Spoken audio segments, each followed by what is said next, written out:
salam sejahtera bagi kita semua.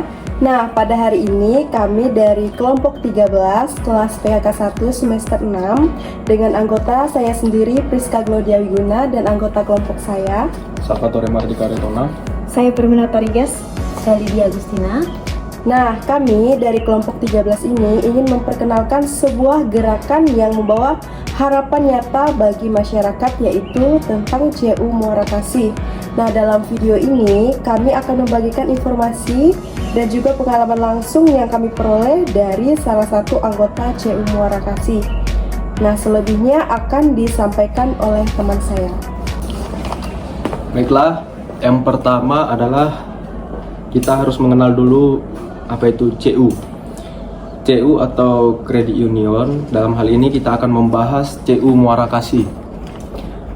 CU Muara Kasih adalah salah satu lembaga keuangan yang beroperasi dengan prinsip gotong royong dan kebersamaan, khususnya di wilayah Kalimantan Barat.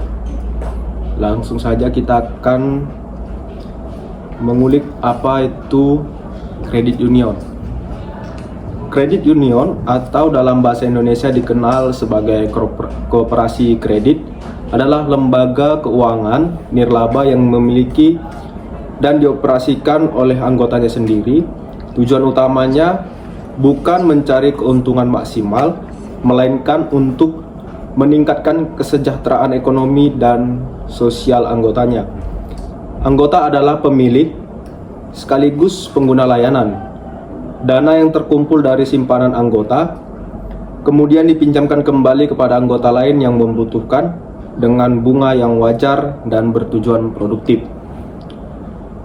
Sejarah CU Muara Kasih didirikan tahun 2013 dan telah menjadi bagian dari jaringan gerakan kredit union yang lebih besar, yaitu Puskop CU Inia atau Pusat Koperasi CU di Indonesia. Sebagai sebuah kredit union, CU Muara Kasih berfungsi sebagai lembaga yang dimiliki oleh sekumpulan anggota yang saling percaya. Mereka bersepakat untuk menabung dan mengumpulkan modal bersama, yang kemudian dipinjamkan kembali di antara sesama anggota dengan bunga yang wajar. Tujuannya adalah untuk mendorong kegiatan produktif dan meningkatkan kesejahteraan anggota. Secara resmi, CU sudah memiliki badan hukum dan mereka memiliki satu kantor pelayanan untuk melayani anggotanya. Kantor tersebut terletak di Jalan Antasari, nomor 56A, Pontianak, Kalimantan Barat. Adapun produk atau pelayanan yang ditawarkan CU Muara Kasih adalah yang pertama, simpanan. Anggota dapat menyetor uang dalam berbagai jenis pinjaman dan simpanan seperti simpanan wajib, simpanan pokok, dan simpanan sukarela. Ini menjadi modal utama dari CU. Yang kedua adalah pinjaman. Anggota dapat mengajukan pinjaman untuk berbagai keperluan, umumnya bertujuan produktif seperti modal usaha, biaya pendidikan, atau kebutuhan konsumtif yang mendesak dengan bunga yang lebih rendah dibanding lembaga keuangan komersial. Yang ketiga adalah pendidikan dan pelatihan. CU Muara Kasih kemungkinan besar juga menyediakan program pendidikan, keuangan, atau pelatihan keterampilan bagi anggotanya sesuai dengan prinsip CU yang mengedepankan literasi keuangan dan pengembangan diri. Yang keempat adalah pelayanan sosial.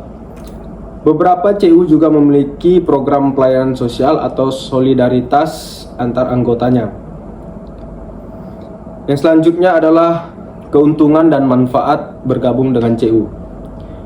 Yang pertama, kepemilikan dan kontrol. Anggota adalah pemilik, sehingga mereka memiliki suara dalam mengambil keputusan dan arah pengembangan CU. Yang kedua, suku bunga yang kompetitif. Suku bunga pinjaman cenderung lebih rendah, dan suku bunga simpanan mungkin lebih tinggi dibandingkan bank konvensional karena tujuan utamanya bukan profit atau keuntungan. Yang ketiga adalah akses kredit yang mudah.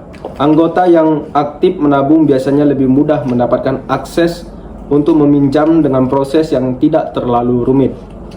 Yang keempat, pendidikan keuangan. Anggota sering mendapatkan edukasi tentang pengolahan keuangan dan pengembangan usaha pribadi. Yang kelima, rasa kebersamaan dan gotong royong. CU menciptakan komunitas di mana anggota saling mendukung dan membantu satu sama lain dalam mencapai tujuan finansialnya. Yang keenam, pengembangan diri. Melalui program pelatihan dan keterlibatan dalam organisasi, anggota dapat mengembangkan keterampilan manajerial dan kepemimpinan. Selanjutnya adalah keamanan dan pengawasan.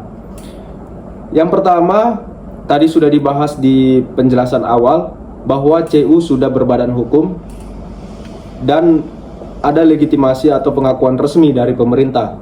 Yang kedua, prinsip CU yaitu seperti keanggotaan terbuka dan sukarela, kontrol demokratis oleh anggota, partisipasi ekonomi anggota, otonomi dan independensi, pendidikan, pelatihan dan informasi, serta kerjasama antar koperasi. Dan yang terakhir adalah pengawasan internal. CU memiliki sistem pengawasan internal oleh komite pengawas yang dipilih dari anggota sendiri, kemudian memastikan transparansi dan akuntabilitas dari masing-masing anggota CU sendiri. Dengan demikian, CU Muara Kasih hadir sebagai solusi keuangan berbasis komunitas yang berorientasi pada kesejahteraan dengan fondasi yang kuat dalam prinsip-prinsip koperasi dan pengawasan yang terstruktur. Oke, cukup sekian dari kami. Terima kasih. Sampai jumpa. Dari anggota, oleh anggota, untuk anggota kan. Manfaat apa yang kita dapatkan bergabung dengan CU? Berdasarkan itu, kan, begitu saya masuk, saya ikut punya CU, kan? Saya jadi anggota, berarti saya ikut punyanya.